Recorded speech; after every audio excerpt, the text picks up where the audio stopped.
نحوست کا کنسیپٹ یعنی ایک خاص دن کو منحوس سمجھنا، ایک خاص ڈیٹ کو منحوس سمجھنا، اس کی کوئی شریعت سے بھی دلیل ملتی کہ کچھ دن منحوس ہوتے ہیں؟ بالکل.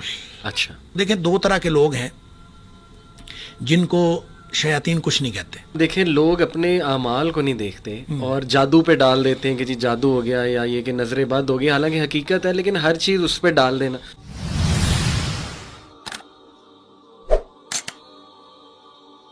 بہت سی چیزوں میں لوگ پڑ جاتے ہیں. حیران ہوتا ہوں میں، امامیہ جنتری ایک کیلنڈر پورا ملتا ہے سال کا کہ یہ دن آپ کے لیے منحوس ہے، یہ اچھا ہے. کئی قسم کی جنتریاں ہیں. بہت سی جنتریاں. ہاں جی. تو دیکھیں it all comes down to توکل. آپ نے شروع میں بھی کہا تھا توکل کو مضبوط کرنے کے کچھ طریقے بیان کر دیں ہمارے آڈینس کے لیے. دنیا کی ہر چیز سے مایوس ہو جائیں اللہ تو اللہ پر توکل کامل ہوتا ہے.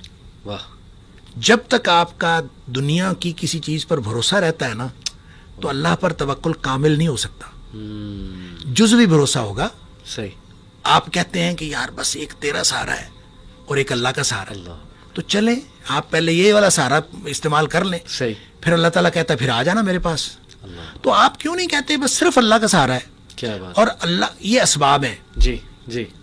اور ایک ہی طریقہ ہے، سارے اسباب استعمال کریں، بھروسہ مسبب الاسباب پر رکھیں. واہ. یہ توکل کا طریقہ ہے. توکل. جب آپ اسباب استعمال کرتے ہوئے بھروسہ بھی اسباب پر کرتے ہیں نا تو پھر اللہ کی مدد نہیں آتی. ان ینصرکم اللہ فلا غالب لکم. اگر اللہ کی مدد آ رہی ہو تو تمہارے اوپر کوئی غالب نہیں آ سکتا. وَإِن یخذلکم، اگر اللہ تمہیں چھوڑ جائے، فمن ذا الذی ینصرکم من بعدہ، پھر دنیا میں کوئی مددگار نہیں ہو سکتا.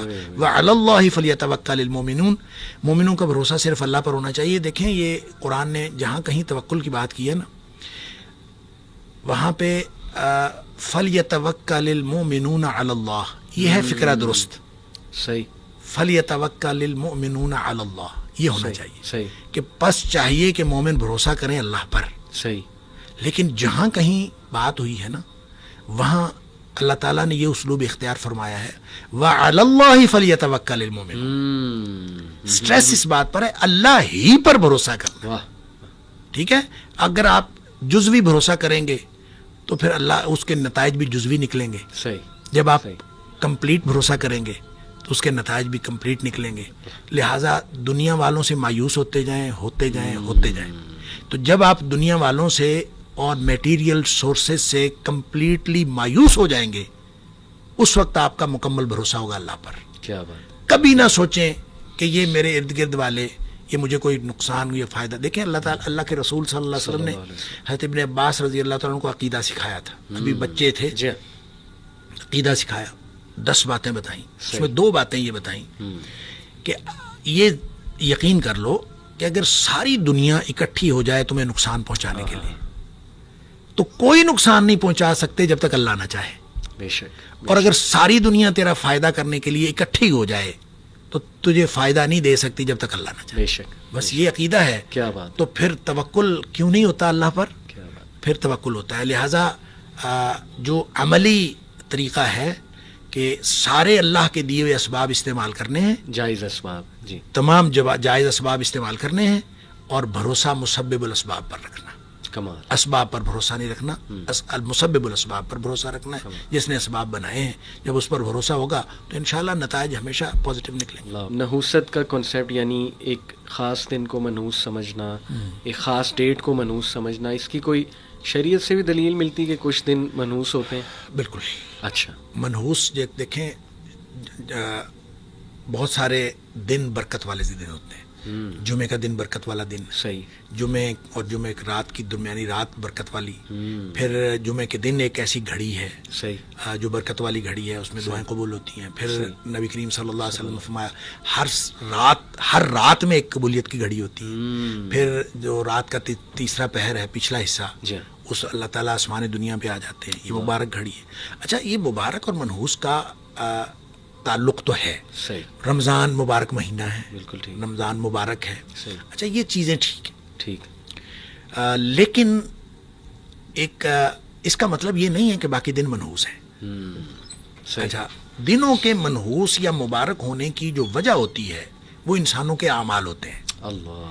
یہ گھڑیاں مبارک ہیں اس شخص کے لیے جو عمل نیک کرتا ہے ان گھڑیوں کے اندر. بالکل ٹھیک, بالکل ٹھیک. اچھا, کسی چیز کے رمضان مبارک اس لیے ہے کہ اس میں لوگ بہت زیادہ نیکیاں کرتے ہیں, صحیح, اس لیے یہ مبارک ہے. صحیح. لہٰذا مبارک اور منحوس کا جو تعلق ہے وہ انسان کے اعمال کے ساتھ ہے. بہترین. مثال میں اس کی دیتا ہوں قرآن سے. جی, قرآن نے ان دنوں کو, جو دن قوم عاد پر عذاب آیا, جی, قرآن نے اس کو ایام النحسات کہا ہے کہ وہ سارے منحوس دن تھے اللہ, جن دنوں میں قوم عاد کے اوپر عذاب آیا. صحیح, صحیح, منحوس دنوں میں عذاب ہے. اور ان کے اوپر پتہ ہے کب عذاب آیا, کہ کون سے دن میں عذاب آیا؟ قرآن نے خود بتایا ہے 7 لیال و 8 ایام حسوما, 7 راتیں اور 8 دن مسلسل. مسلسل. اب آپ بتائیں 7 راتیں جی. اور 8 دن جی. مسلسل عذاب آیا ہے. صحیح. اس میں جمعہ بھی ہے, اس میں جمعرات بھی ہے, اس میں بدھ بھی ہے, اس میں ہفتہ بھی ہے, اس میں اتوار بھی ہے. بالکل. اس میں ساری دن منحوس ہو گئے. اللہ, اس لیے منحوس ہو گئے کہ ان کے کرتوت ایسے تھے, Yes. ان کے کرتوتوں کی وجہ سے ان کے اوپر عذاب آیا, ان کے لیے وہ منحوس ہو گئے.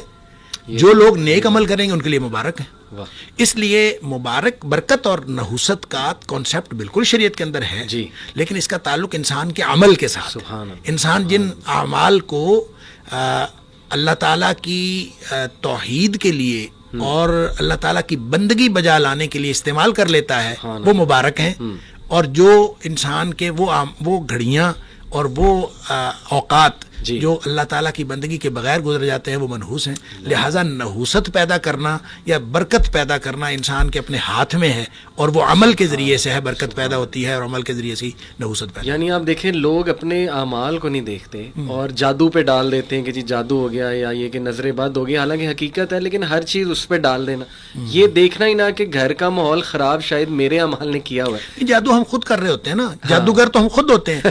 نہ نماز پڑھنی, اللہ, نہ اپنے پاکیزگی کا خیال رکھنا, نہ طہارت کا خیال رکھنا, ایسے ہی. اور نہ اپنے اللہ کا ذکر کرنا.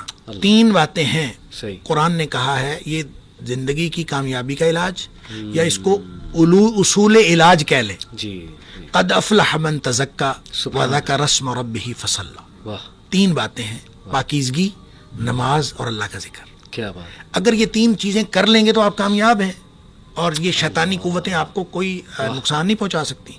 اور اگر آپ یہ تینوں چیزیں نہیں کرتے, دیکھیں آپ کا عقیدہ پاک ہونا چاہیے, آپ کا جسم پاک ہونا چاہیے, کپڑے پاک ہونے چاہیے, گھر پاک ہونا چاہیے, جس بستر پہ سوتے ہیں وہ پاک ہونا چاہیے, سارا ماحول آپ کا پاک ہونا چاہیے. اس کو پاک کر لیں, نماز کی پابندی کریں اور اللہ کا ذکر کریں. اور اللہ کے ذکر میں بھی صبح و شام کے اذکار کے علاوہ جو موقع بموقع دعائیں ہیں, گھر سے نکلنے کی دعا, باہر جانے کی دعا, مسجد داخل ہونے کی دعا, باہر نکلنے کی دعا, بیت الخلاء کی دعا, دودھ پینے کی دعا, کھانا کھانے کی دعا, یہ ساری دعائیں موقع بموقع بہترین ذکر ہے اللہ کا. اگر آپ یہ ان ساری سب چیزوں کی پابندی کرنا شروع کر دیں, اور نماز آپ پڑھتے ہیں, پاکیزگی کا آپ اہتمام کرتے ہیں, وضو آپ کا ٹھیک ہے, غسل آپ کا ٹھیک ہے, تو پھر اس کے بعد آپ کو پریشانی کس بات کی؟ اللہ نے گارنٹی دی, قد افلح, کیا بات, وہ یقیناً کامیاب ہو گیا. تو وہ ہم کرتے نہیں ہیں. تو ناپاکی اور نماز ہم نے نہیں پڑھنی, ناپاکی میں ہم رہتے ہیں, اور ذکر اللہ کا ہم نے نہیں کرنا, تو شیطان تو ہم خود ہوتے ہیں اس وقت. اس وقت شیطان کو آنے کی ضرورت نہیں ہے, اور خود ہم نے نحوست کریٹ کی ہوتی ہے, نیگیٹیوٹی حاوی کی ہوتی ہے. گھر کے اندر 10 سال سے بڑا بچہ ایک بھی اگر بے نمازی ہے نا, اس کی نحوست سارے گھر میں پڑتی ہے. لہٰذا یہ ہو نہیں سکتا, وہ تھوڑی ہو سکتی ہے, زیادہ ہو سکتی ہے. تو وہ آپ نحوست خود پیدا کر رہے ہوتے ہیں, اور اس نحوست کو دیکھیں. 2 طرح کے لوگ ہیں جن کو شیاطین کچھ نہیں کہتے. ایک تو وہ جو شیاطین والے کام کر رہے ہیں, ان کو وہ کچھ نہیں کہتے, وہ کہتے ہیں یہ تو ہمارے نمائندے, تو وہ مزے سے زندگی گزار رہے ہیں. ایک وہ ہیں جن کا تحفظ اور پروٹیکشن بہت مضبوط ہے, جو گیپ نہیں دیتے, جو ذکر کے اندر, نماز کے اندر,